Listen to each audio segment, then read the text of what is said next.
Welcome back to the channel, everybody. I am very excited for this video. I am super stoked for what I have right here. I know it is a bold claim when you say something is the very best, but I believe what I have located is the very best lapidary trim saw ever made. And I know that's a big claim, but I think I can make the argument for it here in this video. Not only is this used, incredibly lightly used, I got it for a screaming good deal, and unfortunately though, it's discontinued, and that's why it's taken me so long to locate one. And man, if you see one, scoop it up, scoop it up. Let's check out this saw. You ready? You ready? Look at this right here. Boom. What we have here is the Lortone TS10C, which is a discontinued saw. This is my white whale. This is the best 10-inch trim saw made to date, okay? I'm going to take you off the tripod. Let's look at this thing in depth. We'll fire it up. We're going to do some cutting. I've only turned it on. I haven't cut with it. And we'll get into the nitty-gritty of it. I think right away you can kind of see some of the scale of this. The main saw body is all stainless steel, welded. The black base that you see here is mild steel, powder coated black. We have a full plastic hood here. And then we have a more normal spray guard, okay? Came with a vise. It's belt driven. We have a 1/3 horsepower Leeson motor, and this thing is like new. You can see there's just minor scratches up here on the plate. The vise is unused. Look at that, unused. Man, I'm thoroughly impressed to see one in person. The size of the table is impressive, okay? We are 14 by 17. And between the blade and the edge here, we got about 7 1/4, which that is such a big space to be able to work and cut, okay? This saw, you can run water or oil. I'm getting this thing set up in my shop here to purely run water. So having one of these type of spray guards and the hood is an amazing feature. That black box right there, we'll be taking that off here in just a minute, but you can kind of see right here is a perfect height for me to be cutting. You can see our motor back here, 1/3 horsepower. Excellent design. Came with an MK301 blade, 10-inch that I sharpened. Let's take this hood off and we'll look on the inside. I took the vise off so that you can see just the size of this table. I believe this to be the biggest trim saw table out there. I mean, that's so much space to be able to get in there. I took the vise off for this, but this just comes up, and that is our the inside with the basin. It's pretty deep. You know, you don't have to put in a ton of water, which is nice. You know, some trim saws, you'll be putting in a massive amount of water into it. And this being a pretty heavy saw, it's nice that that's not something we really have to do here. And my blade is nice and true and perfect, and we should be good to do some cutting here, which that is awesome. You can see right there we have a seal, and that prevents any of the water from getting into the housing with the pulleys, which we'll look at that next. And we got some little isolator pads here so the tray doesn't vibrate at all, but there are some screw holes so that we can put that thing tight down in here. And this is just so rock solid. The feet, when I bought it, it was missing some, and the feet it came with were, to be kind of honest, a little dinky. So I replaced those with some machine feet that I already had here, and that worked out great. We just have a couple of different screws here. And we have a 2-part belt and pulley cover that we can take off and have full access. So we have this 1 part, and here we go, and that's everything. You might notice the belt is a little misshapen because it sat for so long, but you know, I mean, the belt is pliable and like new. Look at the size of these bearings. Greasable, we have 2 back here, there's 1 and 2. Pulley driven right there in the center, and yeah, I mean, it's just like the saw was used, and there she sat. So I'm gonna get this thing back together and we'll fire it up. Well, let's turn it on. This is the first time I've ran it with water in here.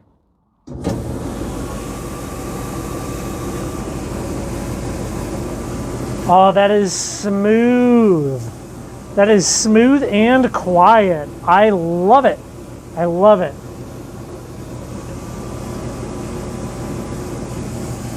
Look at that. Now, of course, I put warm water in here, and maybe that wasn't the...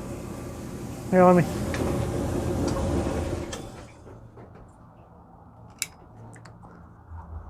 I put warm water in here because it's cold, and definitely kind of steamed it up a little bit. In the future, I'm anticipating I can wear some gloves and just run cold water and totally see everything that it is that I'm doing. And this blade, what do you even call that? Like a guard, the blade guard, is probably not necessary with the plastic hood. I think it's about time we cut something on this beautiful little saw, and let's cut this weird mutant-ish thunder egg. Now, if you've watched my video on how to cut thunder eggs with pressure ridges, I'm gonna do the wrong thing here, because if you look at this, we have 1, 2, 3, 4 eggs, and there's no real way that you could cut this perfectly. You're either getting these 3 and leaving this one out, you're like getting these 3 and leaving this one out. So instead, I'm just gonna like whack it in half. And I know that that's not the right way to cut a thunder egg, but I don't care. I don't care. I have lots of thunder eggs, and I think it'll be a good test for this saw. So you can kind of see here that it's definitely pushing the limit of what this saw can do. And I think that's a great test for a first cut. Kind of push it to the limit and see how it does.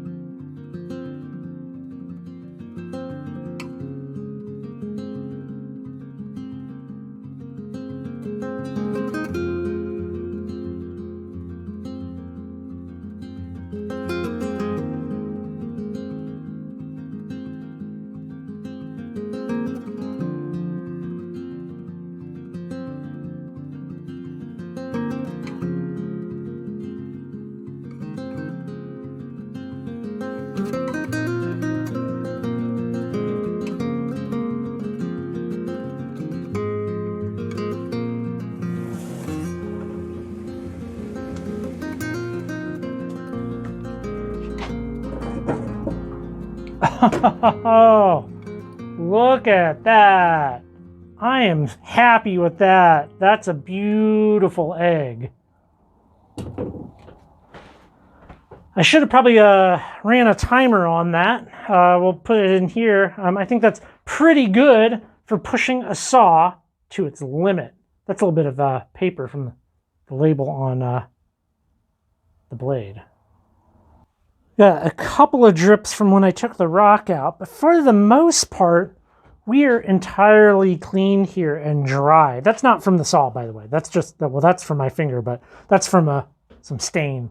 But I thought that these holes were going to let some of the water out, and it really captured it. I do think that for a longer cut, resting my hand on that is not nice. I could very easily put like a piece of tubing split down the middle and have that be like a soft edge there, which that would be a great improvement. And man, I'm happy. That's the finish as it came off of the saw. I guess we don't need both halves. That's the finish. I think that looks pretty good, especially kind of using the saw not in its intended role. Cutting thunder eggs that kind of almost extend over the blade is not something that you should be doing with this saw or any saw. Use things within their design parameters. Let's get this guy wet here and we can look at this. This is a really nice egg. I didn't think it was going to be as nice as it ended up being. That's going to look gorgeous, polished up, especially when we have both of them here. They will look nice on a shelf. And yeah, there we go. Look at that. I was a little concerned that it would be not a good egg. I guess that side's not as good as the other side. But I kind of knew that because we kind of only clipped. We kind of only clipped one egg, and that was just, some eggs are just not gonna be perfect. The side though, the side's really good. So, well, let's get the water out of it and see what that's like. So the way you get the water out of this is the only thing that I'm a little iffy on. We have this plug here, and I just kind of moved the saw off my bench. And that's how you would drain it. And it doesn't take a whole lot of water. You'll see here when this is done draining how much I put in. Well, I don't care for that. I wonder if we could prop it up with something. Can I stop it? For me to cut, it was almost 2 liters of water. There's the 2 down there, if you can see that. So yeah, basically just 2 liters of water fit in here. And I'll dry this up now. You can see that we have a little bit of minor rust here from the previous owner. One thing that you can do to make sure this never happens is always take your blade off when you're done cutting with water. Dry it off. Take some type of lubricant, just like this, okay? Put a couple of drops on, nothing too crazy, and wipe it around, and your blade's going to last a very long time. This will protect it in case, well, you don't come out and use your saw every couple of days. And you can see here, we're even taking some of that old rust off, which is great. And then reinstall your blade and throw your flange on, and you're set for the next time, the next time you want to cut. You don't have to screw around with it at all. It's all ready to go. Also, don't use WD-40. WD-40 sucks. Right here, we have the High-Tech Diamond 6-inch trim saw being driven by, I believe, a 1/4 horsepower motor, direct drive, which means we have a motor in here, and connected directly, we have our spinning blade. So this is a good little saw.